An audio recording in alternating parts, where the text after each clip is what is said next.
weerarri daangaa Oromiyaa muddee 29 bara 2016 eegalee haga ammaatti bifa adda ta'een geggeeffamaa jira.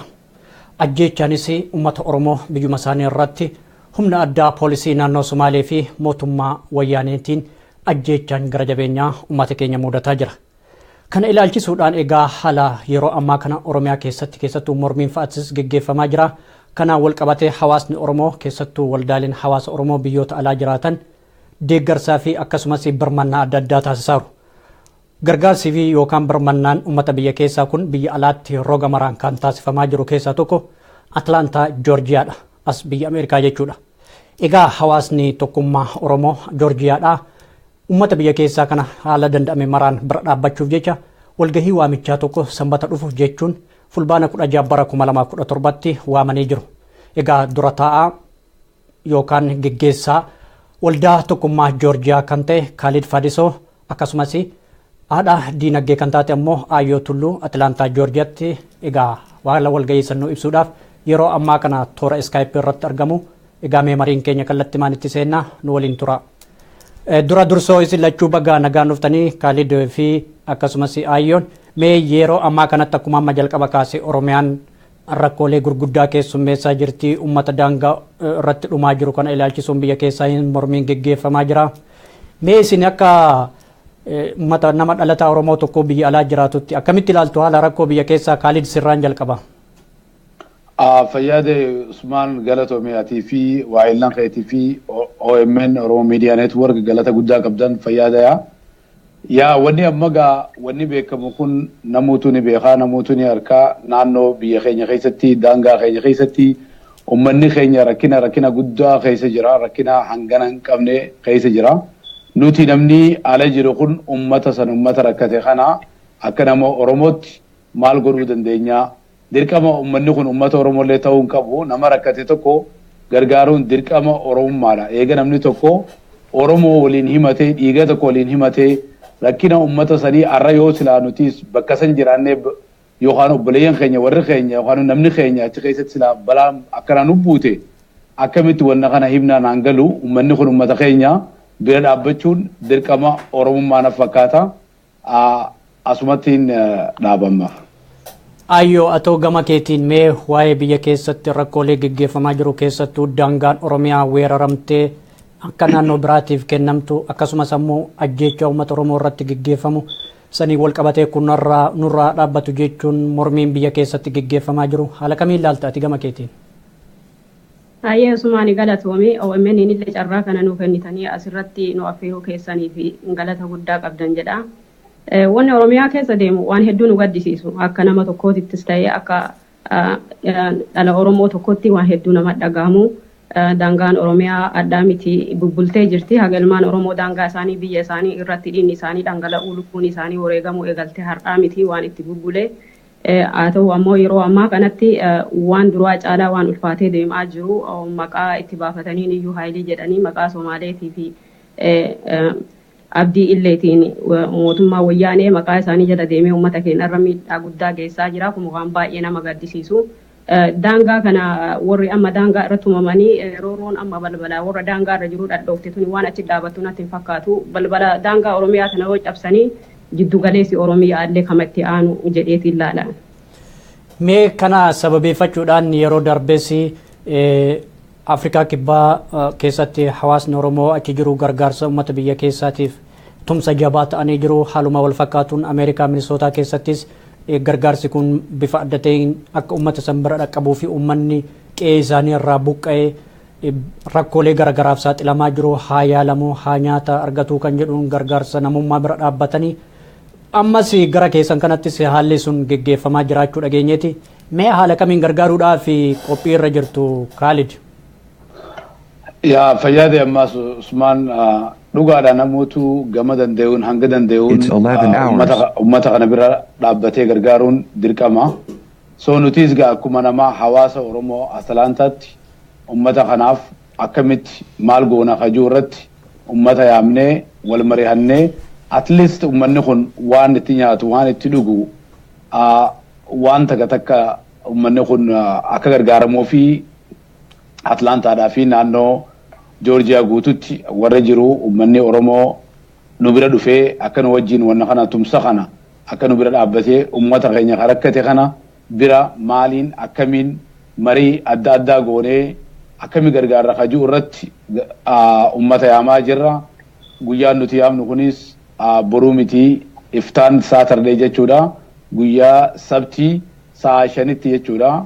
Ummanni Oromoo Atlaantaadhaa fi Joorjiyaa guututti akka nam tokko dhugaa osoo nafne dhufanii akka qoodarraa fudhatan daddeebifnee gaafanna. Wanni kun ummata waan Oromooti. Wanni kun ummanni kun ummata irraa dhalanne. Ummanni kun ummata biyya sanirraa dhiifnee biraa kunne. Ummanni sun rakkina kanan jenne keessa seenaa jira. Rakkina guddaa keessa jira. Mootummaan naannoo Somaaleetii fi mootummaan wayyaanee ummata Oromoo irratti tahee jaanii saba lameen kana saba gurguddaa lameen kana rakkina guddaa keessa naquudhaaf ummanni kun naannoo sanirratti yoo rakkina guddaa keessa seenan ummanni kun ifii isaaniitiif mootummaan isaanii jireenya isaanii fuulduraaf waan yaadanii jecha ummata maqaa Oromootii fi maqaa Somaaleetiin ummata kana lola keessa naqu jiran. Kanumaafuu nuti akka nama Oromootti Atlaantaa keessa warra jirutti ummata keenya akkamitti gargaarraa maal goonaaf kajuu irratti xiyyeeffachuu nu barbaachisaa. Namni dhala Oromoo ta'e cuftii fi jaalala Oromoodhaaf qabu cufti akka nurraa nafne daddeebifnee ammaas gaafannaa rabbii jaanurraa nafinaa oottaa guyyaa san wal bira haa dhaabbannu haa gargaarru ummata keenya. Ayyoomee gama keetitti yoo deebi'ee amma mootummaa wayyaaniitii fi abdii illee milishoota isaatiitu ummata Oromoo kana akka lafarraa dhumatu taasisaa jiru.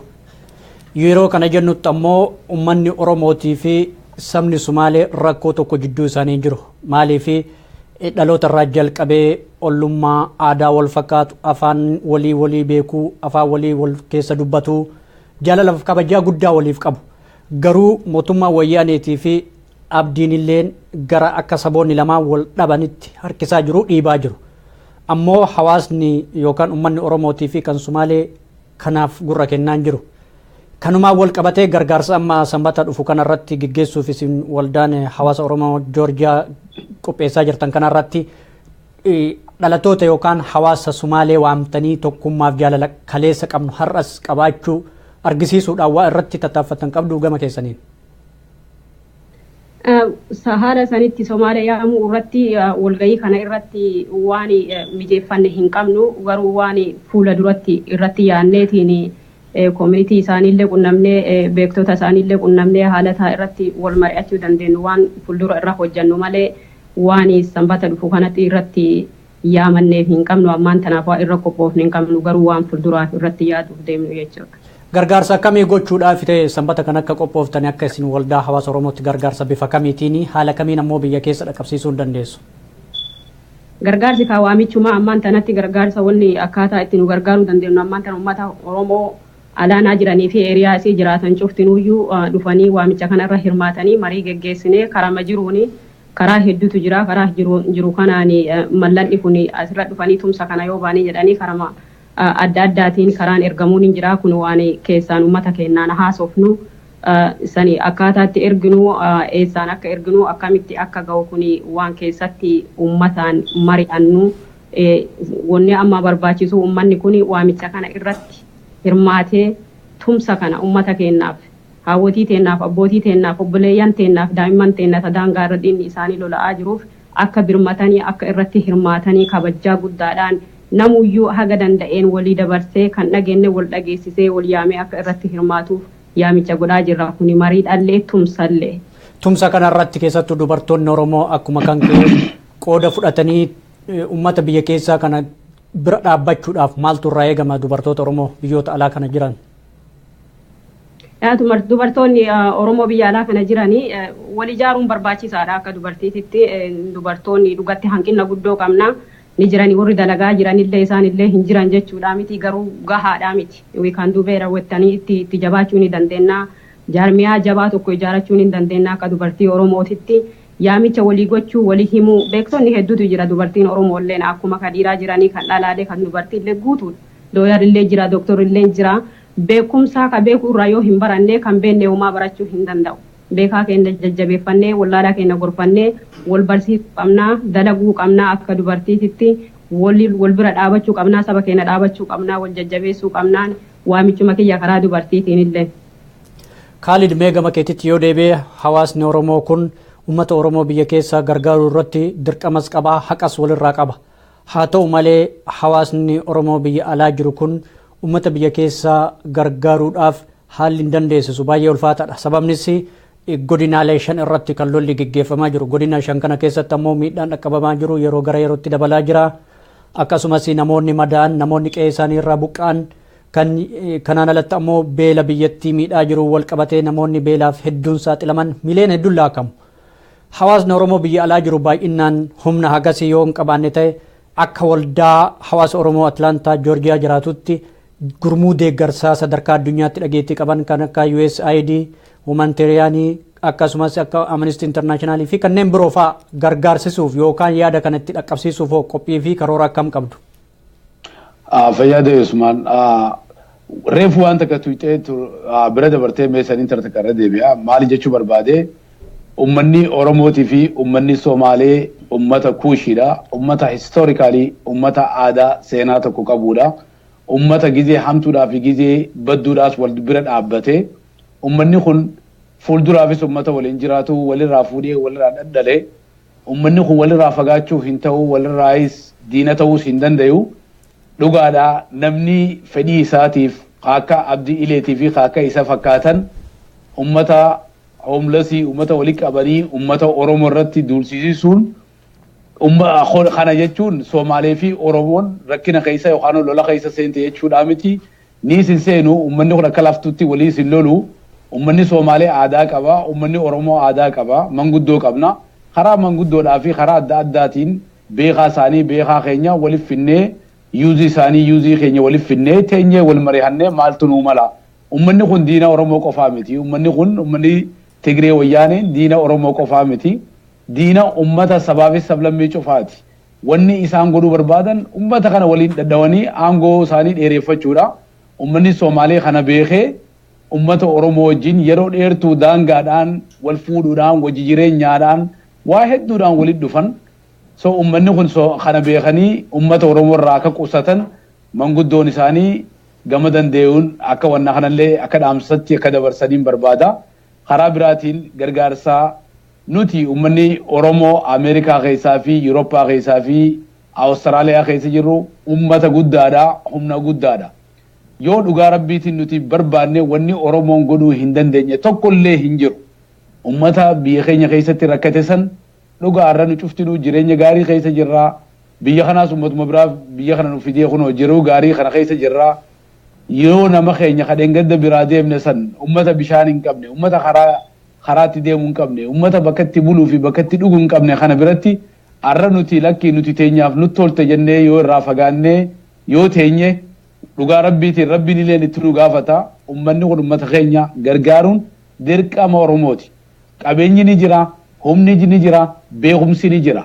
Wannummaan nama gaafatan hin jiru. Ummanni Oromoo yoo walitti dhufe, yoo harka takka ta'e wannummaan inni hin goone hin jiru. Qabsoo isaatiis nama biraarraa miti ka eeggatu ummanni Oromoo ofirraa eeggachuu qaba. Akka amma ummanni biyya keenya, qeeroon biyya keenya, mataa keenya akka ol qabu kan godhe ummata sanii fayyaa haa ta'an, hadu eebis rabbiin warra jannataa haa godhu, qabsoo gurguddaa godhan. Warri nuti ala jirru kun wanni nuti goonu wooma sadii gizee hedduu dubbanna wanni kun. Takka qabeenya nuti qabnuun ummata keenya gargaaru. Hiriira biyya kana keessatti yoo barbaachise hiriira baanee ummata addunyaa irratti iyyachuu. Xalayaa yookaan pitishiina barreessinee ummata laalchisutti kannu yoo dhugaadhaan sadeen kana nuti namni ala jirru kun yoo sadeen kana ummata keenya bira dhaabbachuu kan dandeenye yoo ta'e dhugaa usneetuma feesbuuk irratti miidiyaaleen adda addaa baasanii yookaan riippoortii godhan nuti sheer godhuudhaan bakka takka dhaquu hin dandeenyu.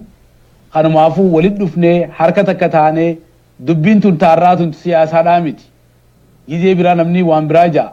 Siyaasaa kana waan ani deeggaree jechaan bakka kanan dhaquu ja'a. Tun har'a siyaasaadhaa miti. Har'a kuni ummata Oromoo kutaa 11 cufatti rakkina guddaa ibidda guddaa keessatti rakkina guddaa keessa jiran. Kanumaafuu wanni har'a nuti Oromoon wanni takka nun goone fuulduraafis wanni tokko wanni nu godhu hin jiru jeetii yaada akka nam tokkotti. Wanni kun waan guddaadha walitti dhufnee qabeenya keenyaan beekumsa keenyaan humna keenyaan ummata keenya bira dhaabbachuun dirqama keenya. fedhii keenya miti dirqama keenya nuti nyaannee dhuynee ijoollee qabna ilmaan qabna nyaannee dhuynee namni biraa osoo hin nyaanne osoo hin dhuyne ni garra TVdhaan baga jiraatan Usmaan hukumee isinii fi isin fakkaatu miidiyaa adda addaatiin arra ijaan agarra dur ni dhageenya arra ijaan agarra nam meeqaa du'e eessa du'e bakka kamit du'e kajuu kana ni garra harmaafi ummata san deebinee gargaaruun dirqama biyya kana keessatti harka Houston keessatti Florida keessatti biitii addunyaa irratti tujjaara jaamtu USA'n maal godhaa jiran ummanni Facebookidhaan cherchidhaan masgiidaan karaa adda addaatiin akka beekanitti maallaqa walii qabaati ummata rakkate saniif gargaaru jiran ummanni sun biyya tujjaaraa kana godhaa jiran biyya keenya ha biyya teenya bishaan hin qabne ummata kan qabne yoo nuti ummata keenya hin gargaarre eenyu gargaara eenyu isaan quba qaba addunyaa tamiitu isaan beeka so dirqama waliin dhufnee ummata keenya gargaaruun dirqama yoo ni dheeressees dhiifama Usmaan galatoomi emotional ta'e. Tole rakkoon qabu mee ayyoo yoo gama keetitti deebi'e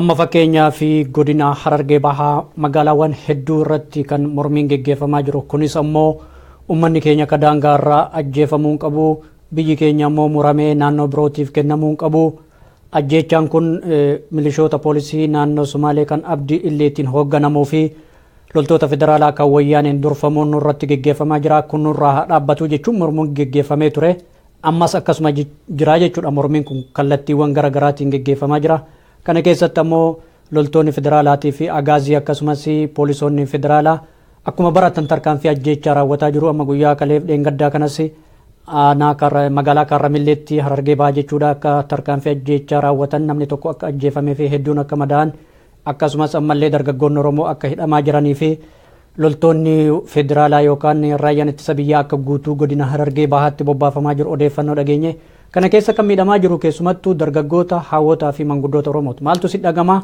ummanni Oromoo hoo akkamitti waan kana ofirraa eeguu qaba jettee yaadda? Wanni dhagamu laalisummaan akkam jedhee siimuu danda'a hedduu tokko waan nama dhibu waan nama dhukkubsu waan nama gaddisiisu akkaataa uummanni Oromoo itti ofirraa deebisuu danda'u tokkummaan ka'ee lolachuudha. Wanta na jaalde wiitu hin jirtu tokkummaan harka wal qabatee walii tumsee waliin dhaabatee walirraa diina roorroo isaanii dhuftee tana ofirraa deebisuudha. Roorroo fi dhuftee tana isaan ofirraa deebisuuf ammoo uummanni Oromoo biyya alaa jiran akkuma obbo Kaalid jedhan wanna xiqqoodha wanni nu gochuu dandeenyu biyya alaa kanatti isaanii waliin jiraannee isaanii waliin dhaabannee dhiiga keenya lolaasnee daangaa keenya itti fachuu hin dandeenyu wanni nu gochuu qabnu isaan bira dhaabachuudha waan dandeenyeen.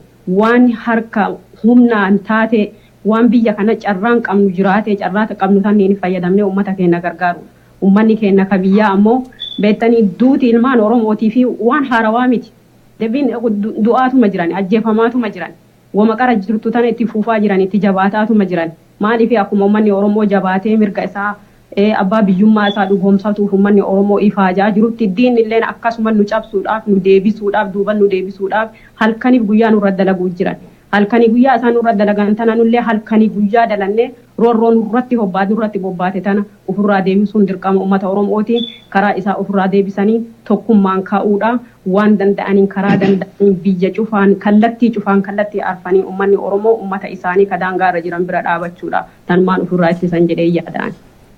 Khalid qabxii amma dura kaafne irratti baay'ee qabxiin sun barbaachisaadha keessumattuu waldaaleen hawaasa Oromoo warri hawaasa Oromoo kana dursan isin akka warra koreetti jechuudha kanneen biyya alaa jirtan jechuu waldaalee yookaan dura bu'oota waldaa dhalattoota Sumaalee yookaan hawaasa Sumaaleetii walitti dhuftanii akka dhimmi kun dhimma saboota lamaanii akka hin taane akka mootummaa wayyaanee ofii isaa diddiriirsee saboota kana walitti buusuu irratti akka hojjettanii fi akka uummata gama lamaanii hubachiiftan akka rakkoon saboota kana jidduu hin jirre akka beeksiftan hojii gurguddaa isinirraa eeggataa kanuma isinitti dhaamna gama duubaatti yoo deebine ammoo ajjechaan haalaan itti fufaa jira weerarri daangaa Oromiyaatis akkasumas dabalatee ammoo dhalattoonni Oromoo biyyoota garaagaraa ollaa jiraatan miidhamaa jiru rakkataa jiru kana irratti mee yoo akkam ta'e falli argamaa rakkoof roorroon kun yoo akkam ta'e uummata Oromoo irraa dhaabbata jettee yaaddaati.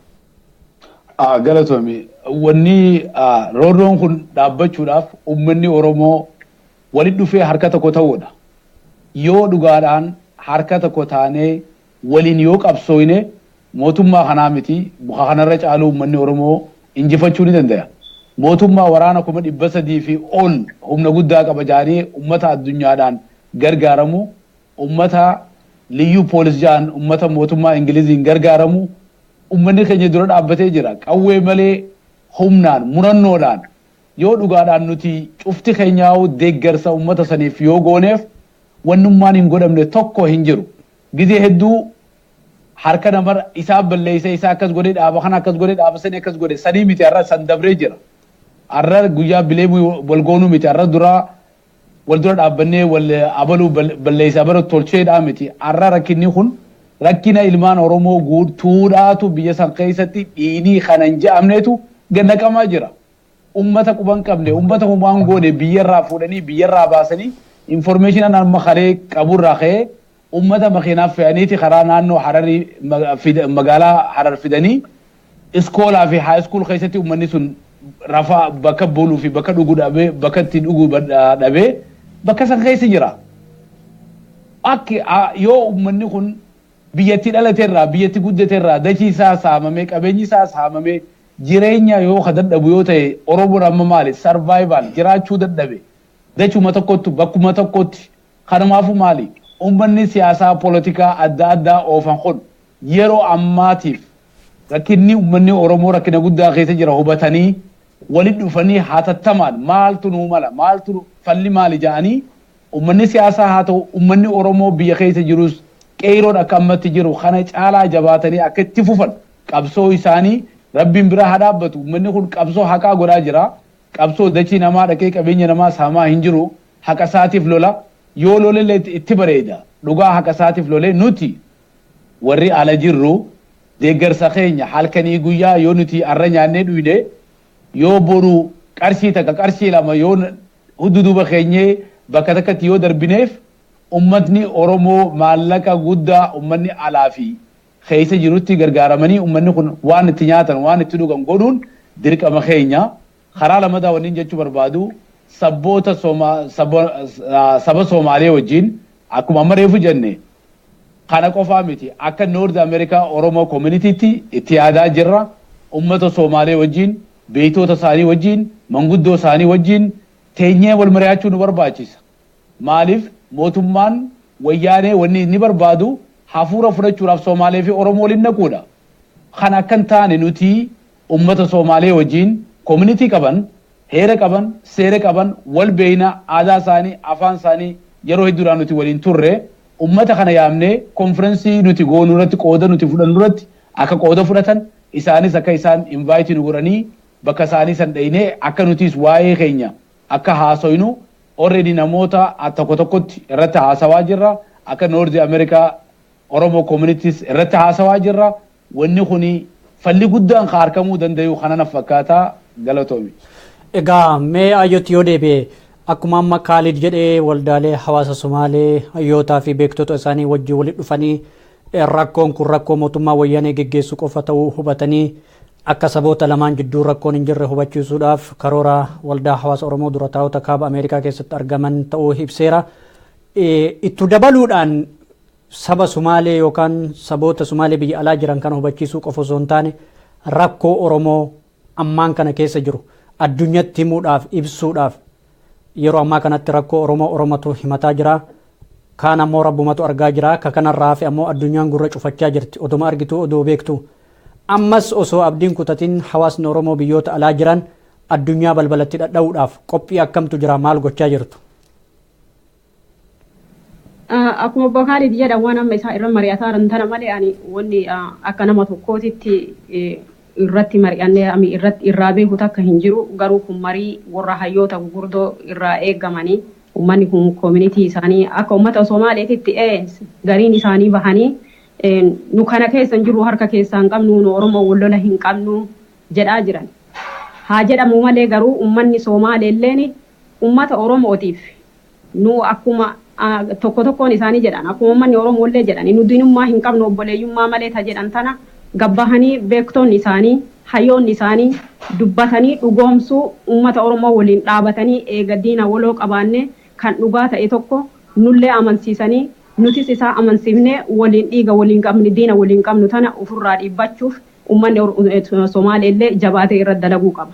Nullee akka ummata Oromootitti haga dandeenyu waan dandeettii kennaatiin hayyoonni teenna warri waan kanarraa muuxannoo qaban hayyoota isaaniitiin wal gahanii ummata kanaan mari'atanii ummata Somaaleetiin walitti dhufanii wanna kana marii guddoo jajjabduu irratti deemsisaniitiin ummata biyya keessaatiif ka'alaatiin illee wal mariisisuun dirqama hayyoota Oromootiin jedhee yaada gama kiyyaan gama akka nama tokkootitti maal wanni ani ufii kiyyaa beeku qajeela beeku hin jiru waan kanneen atiin kobboo Kaalid qajeelatti irraa waan isaan hubatan na fakkaata waan kanneen irraa.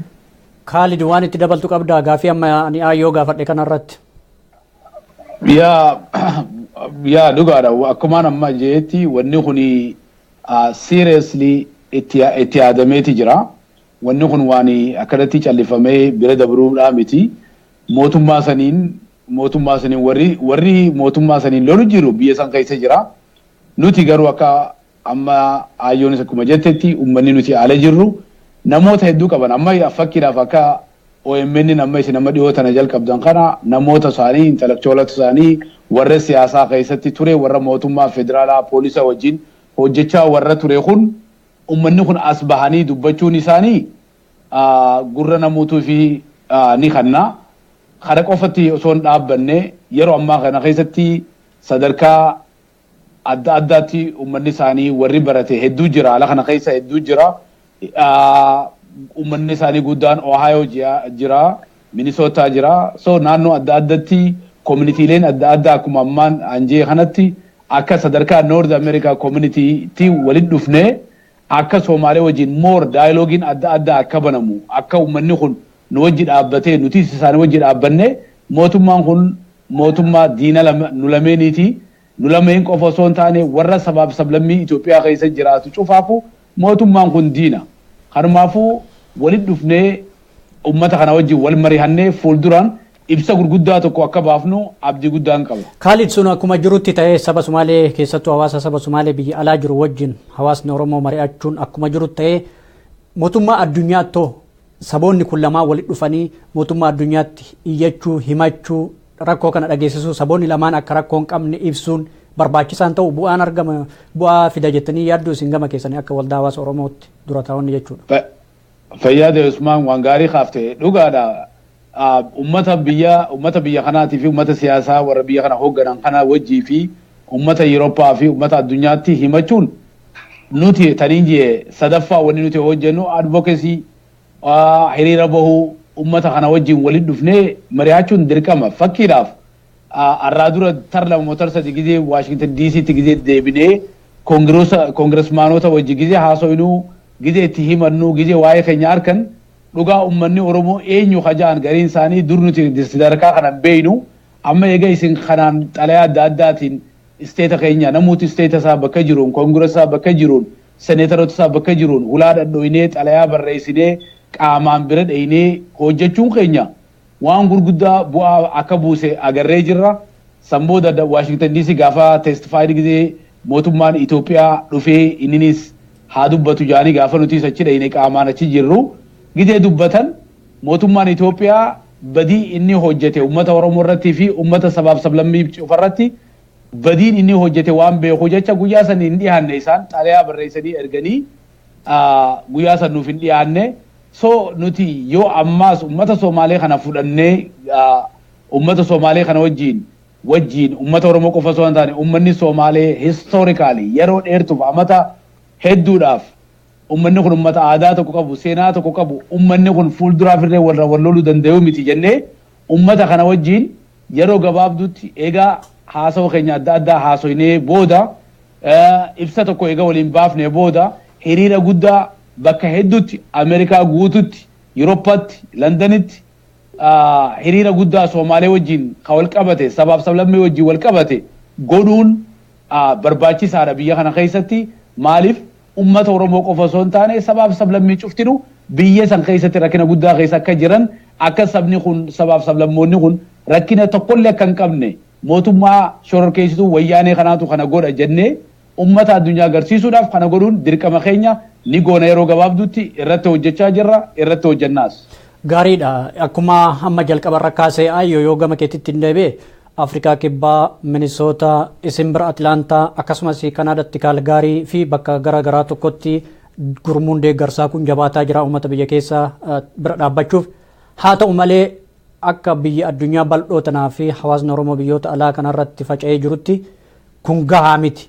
Kanaaf keessattuu waldaaleen hawaasa Oromoo biyyoota alaa akka Awurooppaa, Awustiraaliyaa, Kanaadaa, Ameerikaa fi bakka adda addaa jiran yaada kana wal fakkaata bakka hundaa wal bira dhaabbatanii uummata bira Oromoo biyya keessaa bira dhaabbatan gochuuf maaltu barbaachisaa? Maal jettaan ati gama keetiin? Wanti barbaachisu akka yaada kootiitti maali walumaa haasaa gochuudha. Namni advokeetii gochuudha. Aktivistoonni ta'anii warri liidaroonni ta'anii warri koomunitii keessa jiru. Ispeeshaalii namni warri koomunitii liidara ta'an kunniin walitti wal qunnamanii haalli kun akkamitti jabaatuu danda'a? Akkamitti gargaarsi garaagaraa kun kutaa mara keessaa Yuroopiin ta'ee Ameerikaa ta'ee bakkuma Oromoonni jirtu cufattuyyuu gargaarsi kun uummata keenyaa fi akkamitti uummanni alaa kun jabaatee karaa diinagdeetiin uummata keenya gargaaruu itti danda'u. Walwaamichi kun ammoo bakka maraa yeroo rakkinni kun qofti dhaabatu guyyaa rakkinni kun dhufeeti walitti duunnu tana yookaan walitti hiinee walii yaamneetiin gargaarsa goonu tana qofaayyuu miti natti fakkaata hangama kiyyaan. Maaliin wanni kuni wanna Oromoo rakkina Oromoo irraa dhaabatuuf deemtuu miti. Yookaan itti jabaatii yookaan laaffattee kaati yookaan akkuma amma itti fuufaartu kanattuu itti fuuftee uummanni Oromoo yookaan cabee harka kennateetiin diina jalatti deebuutti jechuudha. Garuu uummanni Oromoo kallattii jiru yeroo warri ala jiru kunniin akka jiruun kallattii cufarraa walitti dhufee waliin mari'atee dhaabata gargaarsa beektee dhaabataa ta'e tokko waan ji'arraa ji'atti deemu tokko waan dhaabataa tokko ta'e uummata keenyaa fi akka furmaata godhu itti yaaduu barbaachisan fakkaate maaliif hojjettanii guyyaa rakkinaa tana qofa yoo walitti fuunee eebbetanii garanaa walitti nyaachi darbinu isaaniifillee gargaarsa ta'an jirtu. Nurraafillee baay'ee mataati malee wanni bu'aa guddaa bu'uuf hin jiru. Garuu dhaabbata beektee gargaarsa dhaabbataa tokko parmine waan ta'e tokko dhaabanii bakka hundaayyuu uummata keenya irratti gargaaruu qaban jedheetiin yaadaan uummanni Oromoo. Dalagaan jiranii dalagaan gahaa miti tattaaffataa jiranii kun tattaaffiidha malee waan gahaa ta'e tokko miti waan dhaabbataa ta'e tokko miti. Gargaarsi keenya dhaabbataa ta'uu qaba uummata keenyaaf. Wareegama isaan beektanii wareegama lubbuu kennaa jiran waan kaffaltii hin qabne wareegama kaffaltii hin qabne kennutti jiran. Nu garuu wareegama xiqqoo gochuu qabnu tana waan dhaabbataa ta'e tokko dhaabbata tokko kan waan reegulaarii beektee namoonni itti gaafatamummaa Oromummaa dirqama Oromummaa itti bahu tokko godhanii irratti dalaguun barbaachisaa na fakkaata. Ayyoo galatoomii dhumarratti Kaalid yoo gama keetitti deebee gargaarsa uummata Oromoo biyya keessaa miidhamaa jiru kana gochuuf isin hawaasni tokkummaa Joorjiyaadhaa qindeeffatanii qophii irra jirtan kana akka hawaasni Oromoo Joorjiyaa fi naannawa san jiru irratti hirmaatuuf iddoo keessan sa'aatii fi bakka isaa akkasumas immoo dhaamsa waliigalaa kan qabdu yoo jiraate carraa dhumaa kanaan yeroo keenya waan xumurreef goolamnaa itti dabre. Fayyaade Usmaan dhugaa rabbiitiin galanni guddaan haa gayu har'a biyya keenya keessatti rakkina guddaa ka jiru kana har'a nu cuftinu harkuun keenya OMN jiraachuu isaatiin dhugaa rabbiitiin OMN ummanni Oromoo miidiyaa qabnu kana bira dhaabbatee jabeessee miidiyaan kun kana caalaa akka hojjetee bu'aa gurguddaa uummata keenyaaf har'a habbuusu jiru miidiyaan kun jiraanyaani har'a anaa fi atii fi nu cuftinu har'a asirratti haasoyne silaa dhugaadhaan uummata kallee informeeshina tokkollee hin qabnu silaa biyya keenya keessatti waan deemaa jiru har'a galanni rabbiiti rabbiin asiin nuun ga'e bakka cufa keessatti rakkina cufa ani dhugaa dhaloonni kiyya warra fadiisi magaalaa Bokkottiin dhaladhee naannoo keenya gidee laaluu miidhagaa lolaa facaatuu ja'anii naannoo bareedaa ja'anii naannoo gamaa Somaaleetti boordara dhiyaatuu fi naannoon keenya naannoo badaa uummanni illeen hedduu mootummaallee keessa hin deemne san keessatti har'a niwsiin OMN achirraa dhaga'anii rakkina jiruu fi bu'aan achii keessatti argamu cufa uummanni nu himuudhaan miidiyaan keenya galanni isaa guddaadha haa galatoomu haa ni jiraatu rabbi umrii haa dheeressu miidiyaa kanaa fi warra isin hojjettaniifis galata guddaa qabdan galanni keessan bilisummaadha. Karaa xumuraatti deema guyyaa sabtii kana yoo rabbi jee rabbii jaa ilmaan Oromoo tokkollee ni nafina rabbii jaa namni waa kennuudhaa miti waa gargaaruudhaa miti maallaqaa miti akka nama Oromootti wal bira dhaabbannee yaada keenya wal jijjiirrachuun waa cufa caala namni walitti dhiyaatee yaada walii kenna yaada maallaqaa miti yaada wanti guddaan So kanumaafu namni Atlaantaa jirtan cufti ni beeytan taraa hedduu ni yaamna. Taraa kana kunoo ammas OMN irratti rabbiin hireenuu kannee OMN namni hin dhageenye hin jiru namni nagarree hin jiru hin dhageenye hin jiinaa ni dhageessan ni gartan rakkinni kun rakkina Oromooti koottaa nu bira dhaabbaddaa guyyaan sun boruu miti iftaan Saturday sabtii yookaan sanbata xinnaa bakkattoon jaha lama duwwaa Memorial Drive Stone Mountain Georgia. Bakka United Oromo Community of Georgia mana keenya mana Oromooti mana communityiti nama Oromoo ta'e cufaafu manni kun banaadha guyyaa san sa'aatiinis sa'a 5 PM akka biyya kanaatti koottaa nu bira dhaabbadhaa gizeedhaan koottaa 5 jennaan sharuma koottaa rabbii jaati galatooma kanumaan jechuu barbaada nurraan hafinaa fayyaadea. Isin lachuu ulfaadhaa egaa dhaamsa keessan hawaasni Oromoo Joorjiyaa fi naannawa san jiraatan akka irratti hirmaatan nus asumaan abdii qabna akkasumas isaan affeerra. Egaan daawwattoota keenya hagammaatti mariin geggeessaa jirru waa'ee birmannaa rakkoo fi uummata biyya keessatti miidhamaa jiru ilaalchisee tumsa hawaasni Oromoo biyyoota alaa taasisaa jiran keessaa tokko Atlaantaa Joorjiyaadha. Egaa durataa hawaasa tokkummaa Oromoo Joorjiyaa Khalid Fadisoo fi akkasumas haadha diinagdee Ayyoo Tulluu wajjin mariin geggeessinee kanuma hagammaatti waliin turuu keessaniif ammoo galatoomaa jecha gama kiyyaan horaa bulaa deebanaa dagaagaa. Weerarri daangaa Oromiyaa